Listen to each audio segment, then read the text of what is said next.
I believe it's done like to that extent just in Vienna, that it's like such a continuous tradition. So I think it might be a fantastic opportunity for you to catch somebody at the beginning of their huge international career and then say, hi, I know this person, I saw them conduct. So that would be one of the reasons. So there was no chance somebody to give him an advice and tell to edit something. So he almost didn't edit anything. So it's like this full his intention is fully there. Should be really fascinating to hear, especially live. Super true to the score, really restoration of the original music.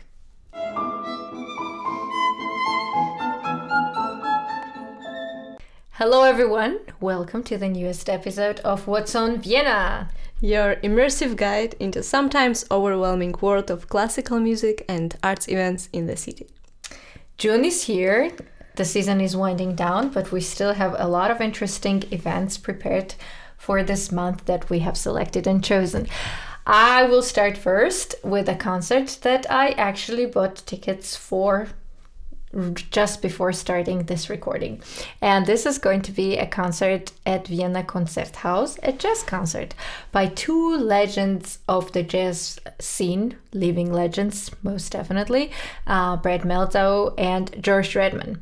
We talked about Brad Mehldau more or less in depth couple episodes back, the phenomenal jazz pianist. And now he's going to be joined by his favorite, I think, duo partner, someone he describes as his teacher and mentor, George Redman. George Redman is probably the best living jazz saxophonist at the moment. Doesn't really need much introduction, but I thought I'd mention a couple of interesting facts from his biography that I personally find quite fascinating. He himself claims, or should I say, describes himself as a self-taught saxophonist. Which is probably not a very accurate description of his education, since his father himself is a very famous jazz saxophonist himself, and his mother is a dancer-librarian, so he comes from a very artistic family from Berkeley, California. He does not have formal musical education, but he played in band in Berkeley High School, which was very famous, very competitive, very high level. And at the same time, he was surrounded by very high level of artists all of his life growing up. He then got into Harvard and graduated from Harvard in social sciences with a distinction. And then he was also admitted to Yale Law School, which he deferred for a year, and moved to Brooklyn to share an apartment with his friends and explore the city for a year before he would start his law degree. However, he started playing all over the city at the time, and he was immediately noticed by many up-and-coming musicians and just became extremely successful very early on. And his duo with Brad Mehldau was formed exactly around that time in his very early days in New York City. So this is a very, very long-standing, legendary duo collaboration between two masterful artists. It definitely looks like Vienna Konzerthaus, rightfully so, expects this concert to sell out, because I see added seats also on stage, a lot of which were already taken. So I recommend to purchase tickets very fast. And I think that it's worth mentioning that this is probably a wonderful concert for all levels of jazz listeners and connoisseurs, beginners, someone who really wants to get into jazz, or people who know everything and everyone and anything about jazz. So this will be enjoyed definitely by everyone, and I'm looking forward. In the end of this month, Berlin Staatskapelle is coming to Vienna with two concerts. Berlin Staatskapelle is one of the oldest orchestras in the world. They have been continuously playing for more than 450 years. Wow. Yeah, it's quite a legacy and succession. Yeah, it's amazing. They're going to perform with Christian Thielemann. We mentioned him a few times in relation to Vienna Philharmonic Orchestra, with whom they have very special partnership, and they had few concerts, more than a few concerts this year. And it's a bit of a unique thing about one of the unique things about Vienna Philharmonic Orchestra, compared to other top orchestras in the world, that they don't have a main conductor, they don't have a Generalmusikdirektor, they don't have some artistic director who is deciding the programming and everything else. From the very beginning, it was very democratic. So their structure, the way they govern the orchestra, is unique. There is no top orchestra that manages itself. So the musicians are deciding on the program, on who will be the conductors who they invite. But there is such a thing as a honorary membership of Vienna Philharmonic Society that just a very few conductors received, and Christian Thielemann is one of those. So you can judge also not just by performance, but also such things, that there is a special bond with an orchestra. But Berlin Staatskapelle, they have a Generalmusikdirektor, and for a very long time, more than 30 years, it was Daniel Barenboim, and this season is Christian Thielemann. Oh, okay. Yeah, so they're coming together. Wonderful. Yeah, they're coming together with a beautiful program. The first part is Richard Strauss Lieder, art songs, with with the singer Erin Morley, beautiful singer, and the selection is very nice, highly romantical. Some of the most famous leaders are in the program, and in the second half they're going to perform Bruckner's Sixth Symphony. And this symphony is quite unique in the sense that it's the most authentic piece by Anton Bruckner. And what I mean by that most of his pieces, or a lot of his pieces, were being revised and re-edited, and like a lot of editions, and it seems like he was accepting a lot of feedback from the colleagues, critics, musicians, like everybody. Him. Yeah, I mean, it's an interesting situation. Of course, there is always feedback, but it's then a matter of how much of that you take, or do you take it at all, like as a creator. And it seemed like he really followed all the advice and all the critics in the other symphonies, but not in this one. For some reason, I mean, it was not fully performed during his lifetime, so that would be one of the reasons. So there was no chance somebody to give him an advice and tell to edit something. So he almost didn't edit anything. So it's like this full.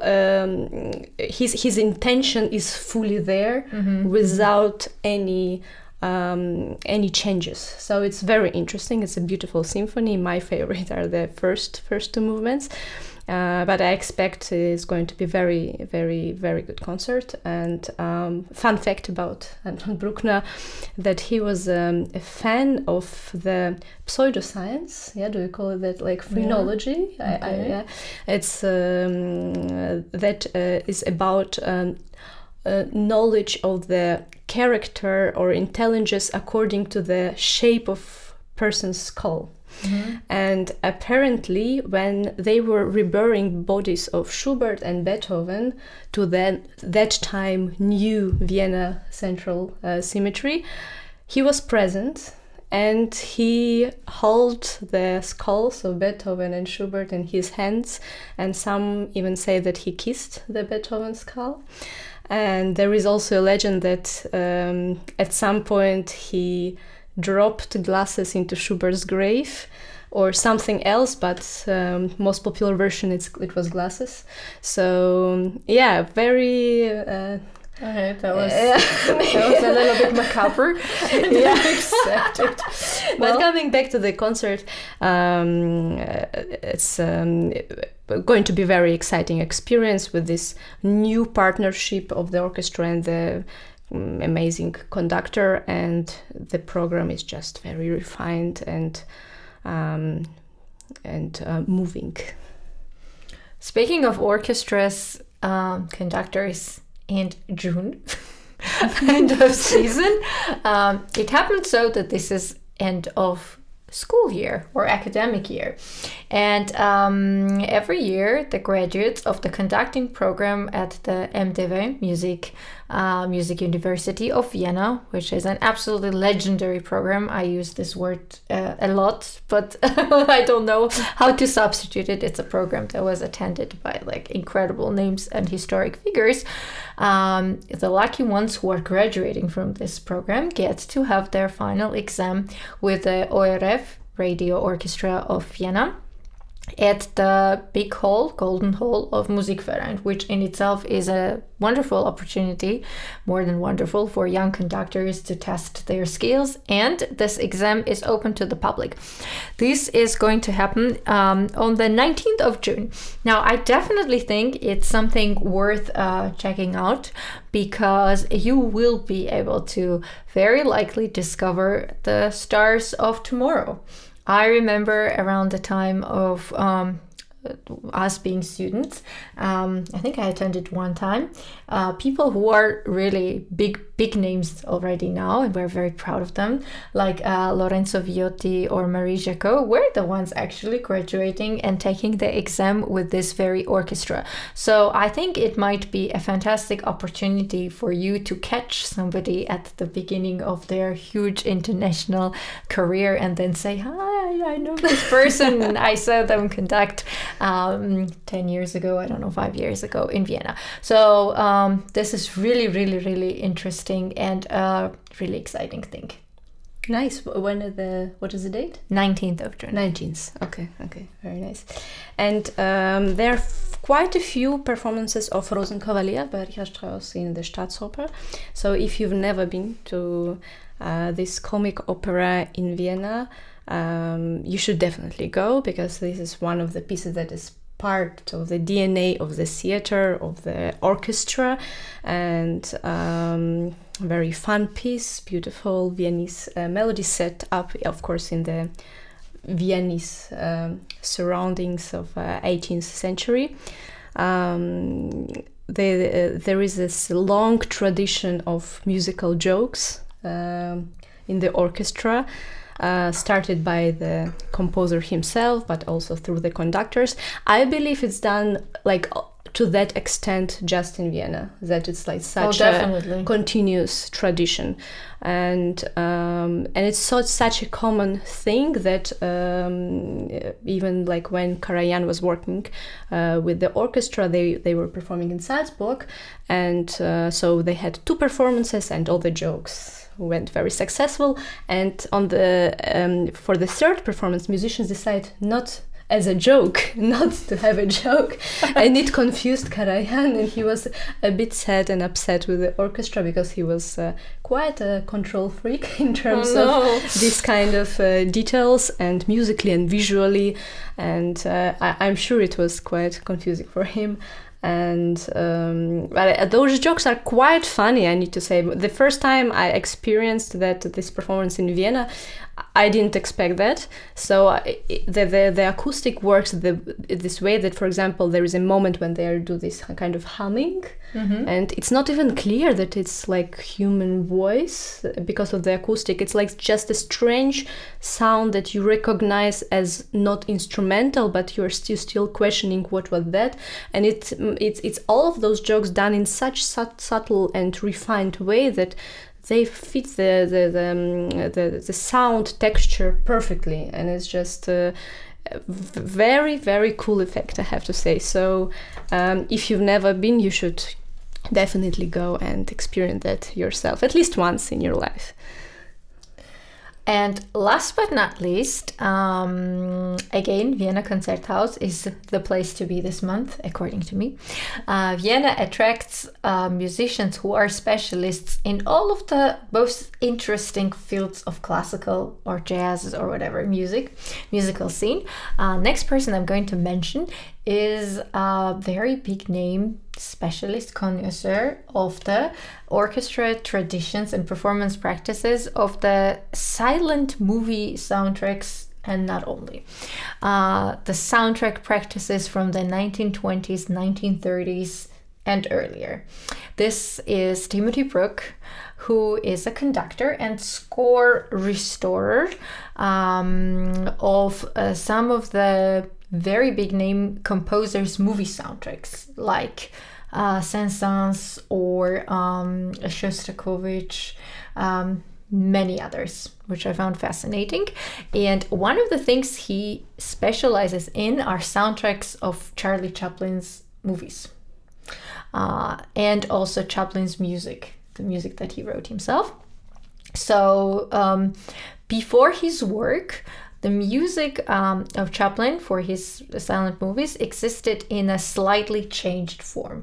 But what he did, he really restored the soundtracks in their original form, not for the symphony orchestra, but for the smaller orchestra, smaller ensemble. And he stayed extremely true to the form as much as it was possible. There are just small minor instrumentation changes that worked back in the day, don't work anymore now. He was engaged by the estate of Chaplin to do this, and so in 2004 he premiered his score for The City of Lights, one of many people's favorite movies, one of the best movies of the 20th century, of course. And I didn't realize this, the first soundtrack that Chaplin wrote himself for the movie that he worked very carefully on with other collaborators, but actually really wrote himself. And this restoration was a major work that took him, I think, up to 2 years to really conclude. And he will be in Vienna conducting this experience. And then the concert is, of course, again with ORF that I already mentioned, the radio orchestra, and will be therefore recorded, preserved, and also shown and played on TV on the 17th of June. So I think that for those of us, myself included, who adore Chaplin's movies and music, this should be really fascinating to hear, especially live. Super true to the score, really restoration of the original music. Very nice, very nice. That's it, right, for today? That's all for June. And please wait for the review part. We have a review part today.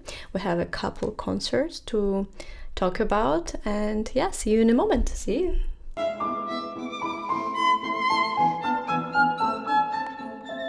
Welcome back to the second part of the episode, the review portion.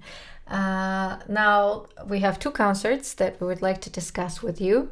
One of them I attended together with Vira. The other one I did not have a chance to listen to. So we will naturally start with the one I didn't get to go to, because I'm very curious what Vira has to say about it. Both concerts happen to be, by the way, little remark, violin concerti with orchestras. So as a non-violinist, I will be taking a little bit of a secondary role and asking a lot of questions to the specialist here. Okay, but let's start with the first concert. What was it? Who was it? And why was it? Yeah, you might remember this concert. We announced it in one of the previous episodes.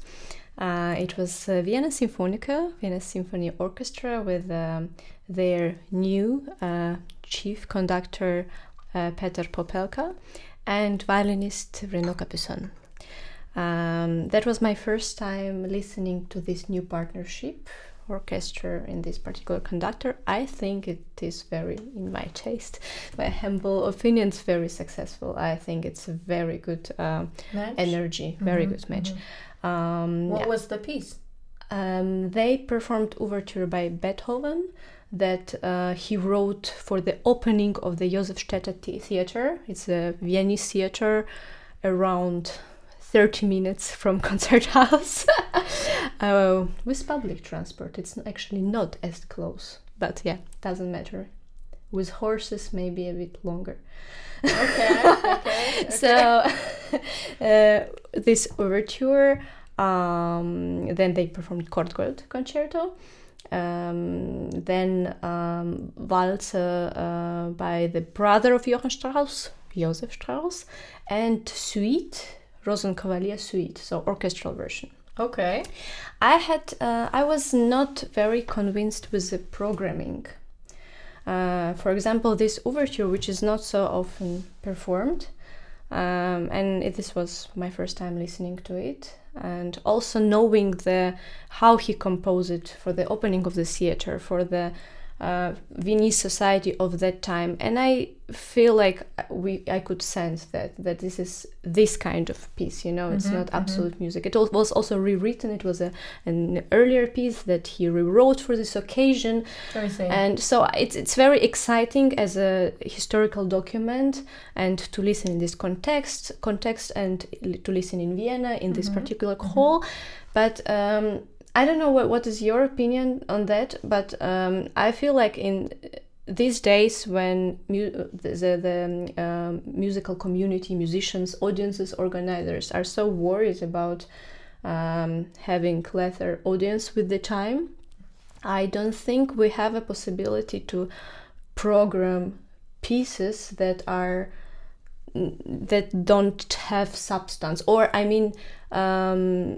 There are so many possibilities to choose for this 15-20 minutes of time of the first part, that maybe some lesser known composer that we should discover, but not from the best pieces of Beethoven, that of course the legacy of Beethoven have been studied for years and years, and everything in detail archived, and there is nothing in his legacy that is that can suddenly be a discovery. I think in my opinion, there was, in my experience, maybe like 20 years ago or so, a huge obsession with trying to discover new composers and also new pieces that we somehow missed.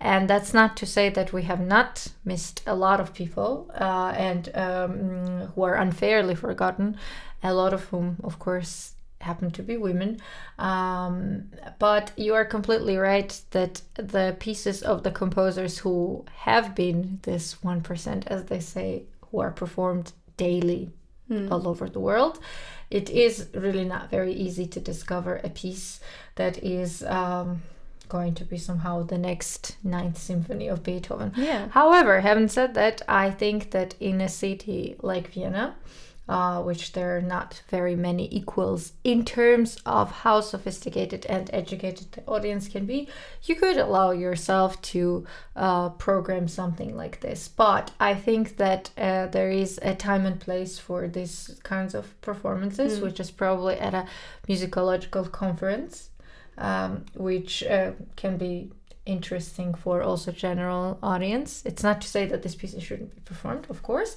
but I think you, like you rightfully said, have to be very, very careful about when and where you program them. And I think this might be just on the edge of what works with the audience. Was it enjoyable, at least? I mean, yes, but knowing like the great pieces of Beethoven, you could feel the difference. I'm not even comparing to that. I mean, just sometimes even without comparing, the piece is like really not very pleasant to listen to or so exciting. I mean, in general, I enjoy this concert setup. The audience, the hall is amazing and it's so beautiful. So, but I think that. Especially like in the beginning of the concert, I just imagining somebody, maybe it's their first concert, and they come and they might still be very excited by the surroundings, by the situation, and but the musical element of it, I wish that would be more substantial and. Like maybe new music, like of our contemporaries. Like, sure. But my biggest part of interest towards this concert was not in that. And it lies in the Korngold Concerto and the wonderful soloist who was Renaud Capucon. Absolutely amazing. I was very impressed by the at first I was very impressed by the way he projects in the hall. I mean, this big hall of the concert house. It's almost 2,000 people. Of course, wonderful acoustics. But I had experiences in this hall where, especially in the concert where you have violin soloist and orchestra, you couldn't really hear the soloist. But here it was just his voice was flying really on top of the orchestra beautifully, and his sound has this beautiful quality, especially on the E string. I mean, on all register, but on the E string you notice it more because usually, like, we are used to violin brilliance, like to have it, but sometimes it's a bit, you know, what brilliant. I mean? And according to one of my cats, it's always too much, the E string. The most hated string ever. And his singing on the E string is just like, you know, like melted butter with honey, and it's just, you know, melting in your ears, you know, so delicious. And but also this concerto gives this possibility to showcase like the beautiful melodies on the E string. I was a bit surprised by my reaction to the concerto because I didn't listen it for quite some time, and from the perspective of today's somehow the form of concerto, the composition itself was also like I raised some questions for me personally, but it's still a very beautiful piece, and like some melodies are just, you know, it's just well, I'm definitely jealous you get to go. But I did get to go to another concert, and this was London Symphony, right? London Symphony Orchestra. Tell us about this concert. Who were the musicians? So the queen of the concert was Liza Batiashvili, and she performed Szymanowski Concerto, which I think you also enjoyed very much. Under baton of Antonio Papano. I can give my very humble, not super specialist of violin playing review, which was that indeed it was actually my first time hearing this concerto, whether live or in a recording. I was very impressed by the music. I think it's really very alive. I think it's complex in an accessible way. I don't think it's very challenging for audiences. At least it didn't feel that way.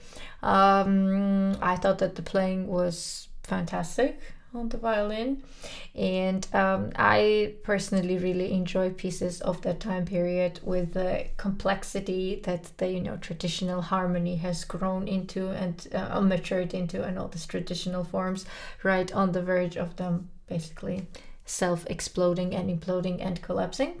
So that for me was really enjoyable. The rest of the program was music by Berlioz. In the beginning was the suite, right? The Corsair suite, which I had not heard previously and probably will not be hearing anytime soon. And in the second half we had also Berlioz's fantastic symphony, one of the magnificent symphonic orchestral works, which was the entire second half. So that's my impressions, which were basically stating the facts. What did you think? I mean, Liza Batiashvili was fantastic. Also, the same beautiful projection of the sound and beautiful different qualities. Like she has a very recognizable sound quality, very refined and beautiful, powerful, and concerto was. I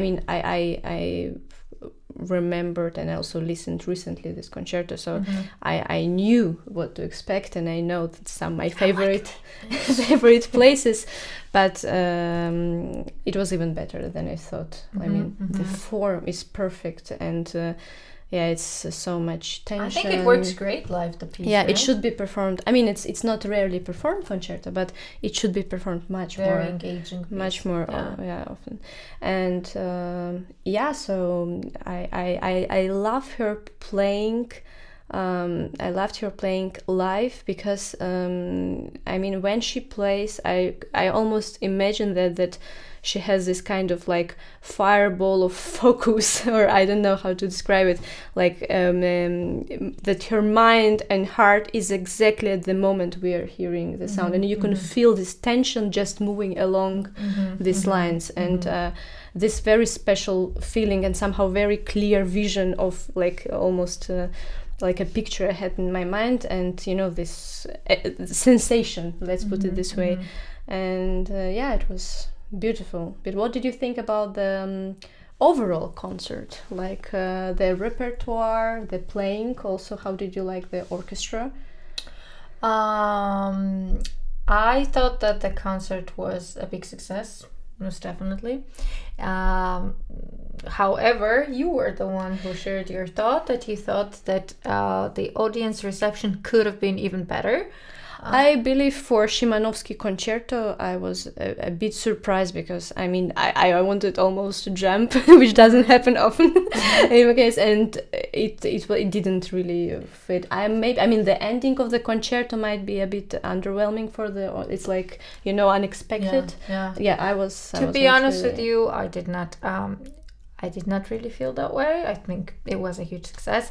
In regards to the orchestra, the program is very difficult. It's very long, it's big, it's challenging. It's like for very good, serious orchestras. But I think an amazing it is orchestra. A good, serious orchestra. It sounded very good. I believe they were at the very beginning of their huge European tour.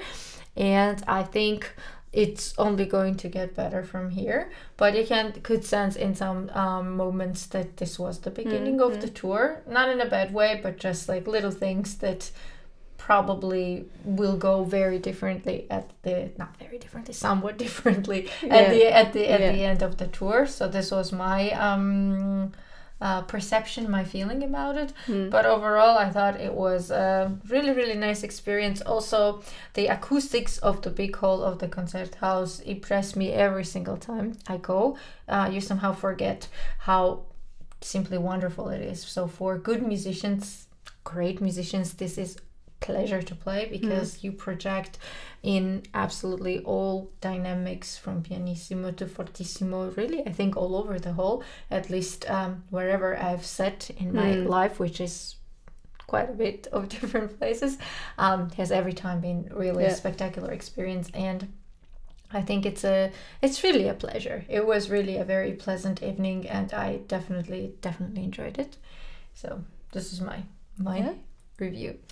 Thank you very much for being with us tonight, night for us, and the season is winding down, but there is still a lot of things going on, so we'll be seeing you in the next episode, and in the meantime, like, subscribe and follow if you are on Spotify or Apple Podcasts. See you soon. Bye.